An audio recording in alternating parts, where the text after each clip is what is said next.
Hello every one, ഇന്നൊരു നാടൻ കറിയാണ് ഉണ്ടാക്കാൻ പോകുന്നത്.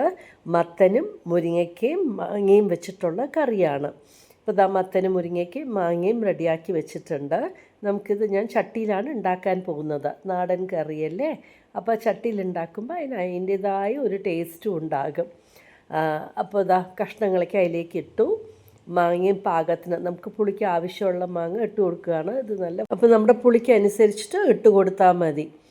പിന്നെ കുറച്ച് ടേമറിക് പൗഡറും ഒരു 1/2 to 3/4 ടീസ്പൂൺ നമ്മുടെ ചില്ലി പൗഡറും ഇട്ട് കൊടുത്തിട്ടുണ്ട്.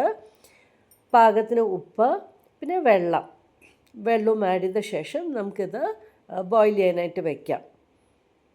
നമ്മുടെ ചട്ടിയാകുമ്പോൾ അത് വേഗം ഒന്ന് തിളച്ച് കിട്ടിയാൽ മതി. പിന്നെ വേഗം അങ്ങോട്ട് അത് ഹീറ്റായിട്ട് അതിലങ്ങോട്ട് കഷ്ണങ്ങൾ വെന്തോളും. അരയ്ക്കാനായിട്ട് നാളികേരം എടുത്തിട്ടുണ്ട്, മഞ്ഞൾപ്പൊടി, ഒരു 2-3 ചെറിയ ഉള്ളിയും ജീരകവും ചേർത്തിട്ടാണ് അരച്ചെടുത്തിരിക്കുന്നത്. ഇനി ഈ അരപ്പം നമ്മുടെ വെജിറ്റബിൾസിലേക്ക് ആഡ് ചെയ്ത് കൊടുക്കാം. നന്നായിട്ടൊന്ന് മിക്സ് ചെയ്ത് കൊടുക്കുക. എൻ്റെ മിക്സി പാത്രത്തിൽ തന്നെ ഞാൻ വെള്ളം ഒഴിച്ച് ആ വെള്ളവും ആഡ് ചെയ്ത് കൊടുക്കുകയാണ്.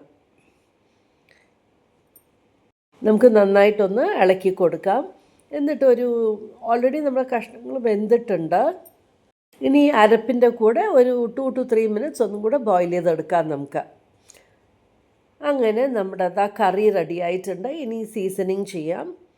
കടുകും ചുവന്ന മുളകും കരിവേപ്പിലയും ചെറിയ ഉള്ളി, ഒരു 3-4 ചെറിയ ഉള്ളിയും, ഇതിൻ്റെ കൂടെ തന്നെ മുളക് പൊടിയും ഞാൻ ഇട്ടിട്ട് എണ്ണയിലൊന്ന് മൂപ്പിച്ചെടുക്കാം. എന്നിട്ട് കറിയിലേക്ക് അങ്ങോട്ട് ഇട്ട് കൊടുത്താൽ മതി. കളറും നന്നായിരിക്കും, ഒരു ടേസ്റ്റും ഉണ്ടാകും. അങ്ങനെ അടിപൊളിയായിട്ട് നമ്മുടെ നാടൻ കറി റെഡി ആയിട്ടുണ്ട്. മത്തനും മുരിങ്ങയ്ക്കും മാങ്ങയും വെച്ചിട്ടുള്ള കറി ചോറിൻ്റെ കൂടെ കഴിക്കുന്നത് സൂപ്പറാണ്. ഒന്ന് ട്രൈ ചെയ്ത് നോക്കണം, നിങ്ങൾക്ക് ഇഷ്ടമാകും.